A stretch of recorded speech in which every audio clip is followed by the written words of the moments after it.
ISI। They threaten destruction to all millions of people. मारने का style और भड़काऊ भाषण से पूरे पाकिस्तान में फेमस हुआ था ये।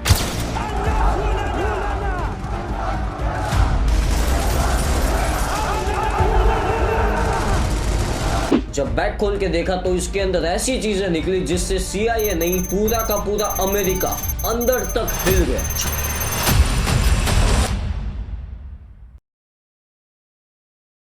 26/11 सपनों की नगरी मुंबई, 170 से ज्यादा लोग मरे थे और 300 से ज्यादा घायल हुए थे। 13 दिसंबर को ये लोग पार्लियामेंट में घुस गए। वो तो अच्छा हुआ कि गाड़ी ठुक गई, वरना ये लोग इतना सामान लेके आए थे कि पूरी की पूरी पार्लियामेंट उड़ जाती। इतना ही नहीं, पाकिस्तान में रहकर अपने ही जनरल अमीर फजल को ठोक दिया। अब ये सब किया किसने? इनसे मिलो, इलियास कश्मीरी। वैसे था तो इंडियन POK।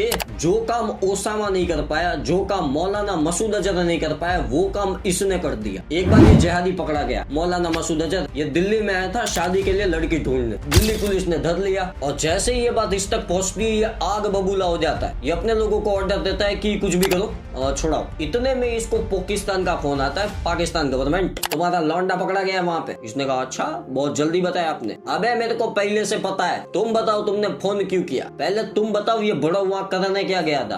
पर्सनल कुछ काम था, गया था। देखो हमें नहीं पता कौन से काम से गया था, लेकिन अब जल्दी से जल्दी इसको छुड़ा लो या फिर वहाँ पे जाके इसको मार दो, क्योंकि अगर इसने मुंह खोल दिया तो पाकिस्तान हिस्ट्री बन जाएगा। ब्रिगेड 313 जो इसकी अपनी थी, उसमें से 10 लोगों को इसने उठाया, बोले इधर आओ, और प्लान बनाता है इस बड़ों को छुड़वाने का। अल हदीद इनका प्लान समझो। ये लोग क्या करने वाले थे? 4 विदेशियों को पकड़ते, उन्हें हॉस्टेज बनाते और उन 4 विदेशियों को वापस देकर इस बड़ों को वापस लेते। और इनकी किस्मत इतनी अच्छी होती है कि सब कुछ प्लान के अकॉर्डिंग ही हो रहा था। और यहाँ तक कि इन्होंने इन 4 लोगों को पकड़ भी लिया था। वो तो भला हो दिल्ली पुलिस का कि इंफॉर्मेशन जल्दी मिल गई। और ये लोग, इनका जो प्लान था कि पकड़ के दूर ले जाएंगे, कहीं ना कहीं एक सेफ जगह पे रखेंगे और उसके बाद नेगोशिएशन करेंगे, उससे पहले ही दिल्ली पुलिस इनको भी धर लेती है। अब यहाँ पे अच्छी बात तो ये थी कि सारे के सारे टेररिस्ट पकड़े गए, लेकिन ये मौलवी भाग जाता है और भागते भागते ये जाता है पाकिस्तान। अब तुर्कियों की भी अपनी स्टोरी है। पाकिस्तान पूरा बंदोबस्त करके बैठा था इसके स्वागत का, क्योंकि इंडिया में जाके इंडिया की नाक के नीचे से इस बड़ों को छुड़ाना तो स्वागत तो बनता है। तो पाकिस्तान पूरी तैयारी करके बैठा था कि जैसे ये आएगा हम इसका जुलूस निकालेंगे। जब ये मौलवी पाकिस्तान पहुंचता है, बड़ी शान से इसका स्वागत भी होता है। इसको हार वगैरह पहनाए जाते हैं। फोन तो होते नहीं इन तुर्कियों के पास, तो ऑटोग्राफ दिए, बकायदा इसका जुलूस निकाला गया। और जब पाकिस्तान ने पूछा कि कहाँ है मसूद अजहर, पता है इसने क्या कहा?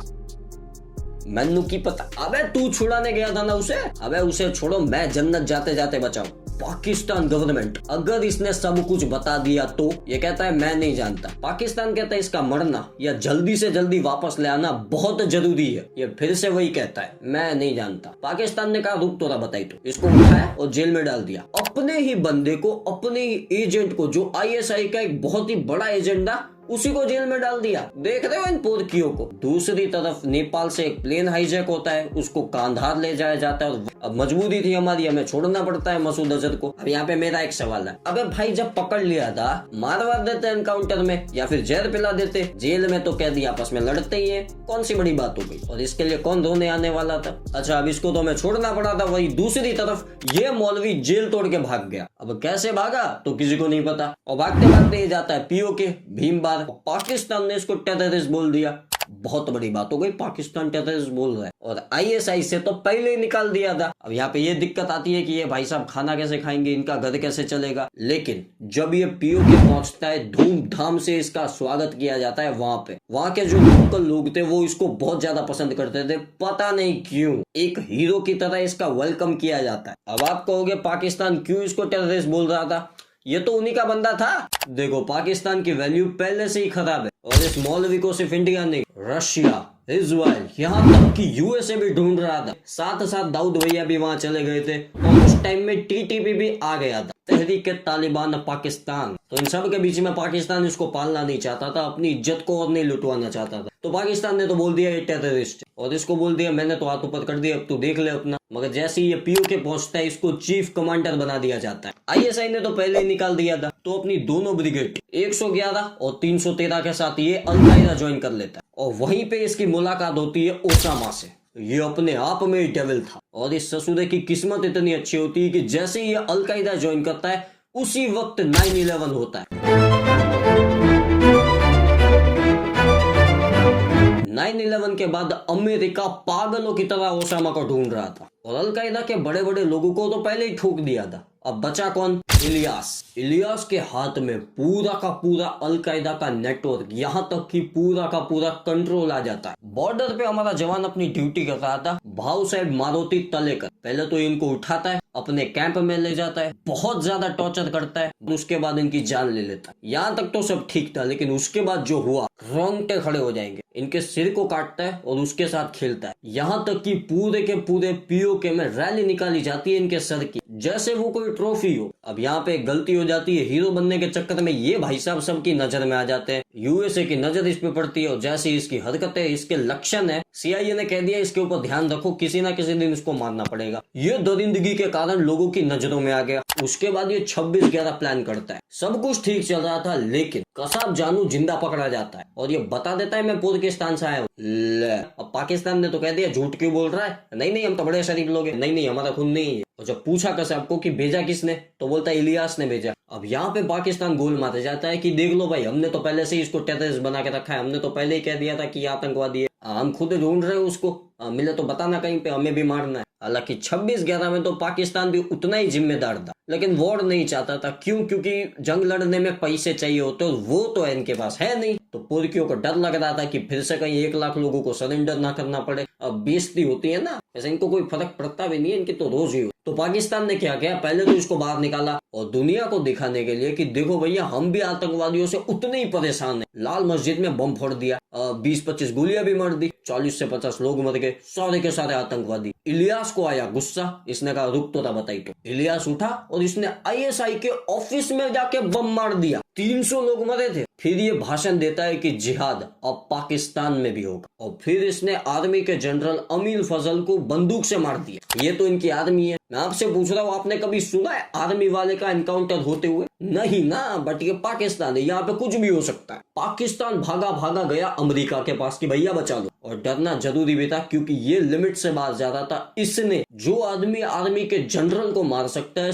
पूरे देश के वन ऑफ द पावरफुल लोगों में से एक को मार सकता है, तो पीएम और सीएम क्या चीज है? उनकी तो इतनी सिक्योरिटी भी नहीं होती। पाकिस्तान गया अमेरिका के पास, बचाई लो भैया, इसको कुछ भी करो, इसको मारो, इसको जन्नत भेजो, नर्क भेजो, जहां भेजना है भेजो। अमेरिका ने कहा 21 शर्त में बचाएंगे, देखो हम तालिबान को मारने जा रहे हैं तो पाकिस्तान में थोड़ी सी जमीन चाहिए। इसने कहा ले लो, क्या बड़ी बात है, बस जमीन ही तो चाहिए ना। और फिर अमेरिका एक्टिवेट होता है। अमेरिका आया और कहता है कि जहां दिखे वहां गोली मारो, और इसी बीच में एक और अटैक कर देता है। ये भाई साहब रावलपिंडी के हेडक्वार्टर में जाके बम मार देते हैं। हद पार कर दी इसने। दूसरी तरफ अमेरिका परेशान हो गया कि अटैक्स पे अटैक्स होते जा रहे हैं, लेकिन ये मिलने का नाम नहीं लेता। तो अमेरिका बड़ा आसान सा तरीका अपनाता है कि जो भी इसको ढूंढ के लाएगा, या फिर जो भी इसको मारेगा, या फिर कोई भी इसकी इंफॉर्मेशन देगा, उसको इनाम देंगे 42 करोड़ रुपए, करीब $4.6 मिलियन।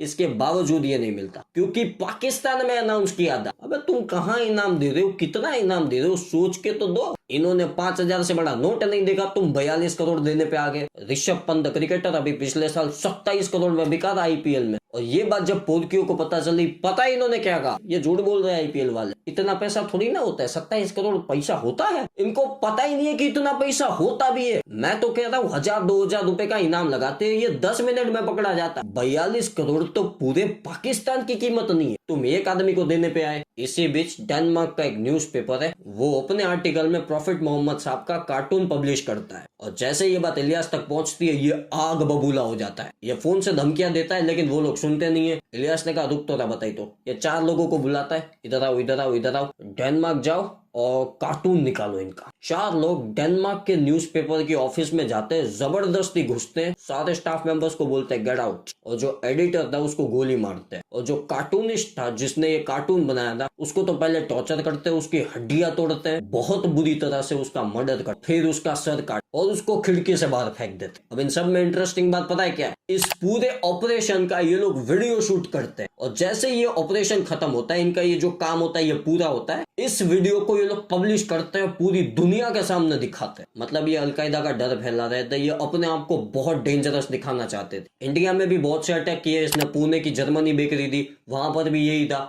इसी ने फायरिंग करवाई थी, और 2-3 बार तो ये मर के भी जिंदा हुआ है, 2007, 2005 और 2004। अमेरिका इसको ढूंढ रहा था और ये परेशान हो गया था क्योंकि अमेरिका ने इसका सांस लेना मुश्किल कर दिया था।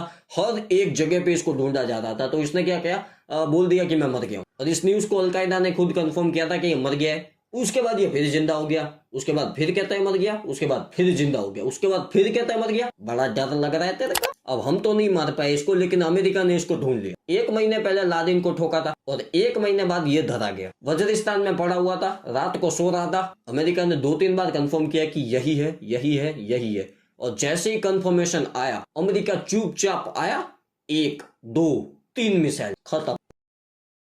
और जब अमेरिका देखने गया कि ये मरा है या नहीं, इसके पास एक बैग पड़ा हुआ था। और जब उस बैग को खोला गया कि इसके अंदर है क्या, इसके अंदर ऐसी ऐसी चीजें निकली जिससे CIA नहीं, पूरा का पूरा अमेरिका हिल गया। 9/11 के बाद अमेरिका का पूरा फोकस था ओसामा। ओसामा का सांस लेना मुश्किल कर दिया था USA ने। इतना समझ लो कि कबीलों वाली जिंदगी जी रहा था ओसामा। अब ओसामा भी परेशान हो गया था। वो अमेरिका का फोकस हटाना चाहता था अपने पर से। अब उसका एक ही तरीका था, और 2-3 अटैक करवाओ ताकि अमेरिका का ध्यान वहां पे चला जाए और मैं थोड़ी सांस भी ले लूं। और जब बैग खोल के देखा गया तो उसमें अमेरिका के ऊपर अटैक्स की डिटेल प्लान्स थे। स्टैच्यू ऑफ लिबर्टी, अमेरिका के बड़े बड़े नेता, यहां तक कि ये लोग हार्वर्ड यूनिवर्सिटी में बम लगाने वाले थे। देख रहे हो इनको, ये है ये। और इसीलिए USA इनके पीछे पड़ा था। अब मैं आमतौर पर ऐसे वीडियो बनाता नहीं हूँ। वो तो धुरंधर पिक्चर आई थी और धुरंधर में इन भाई साहब का कैरेक्टर मैंने देखा था और मुझे थोड़ा सा इंटरेस्टिंग लगा। तो मैंने सोचा ये है कौन, क्योंकि सारे के सारे वो रियलिस्टिक एक्टर है। तो मैंने देखा कि ये कौन है।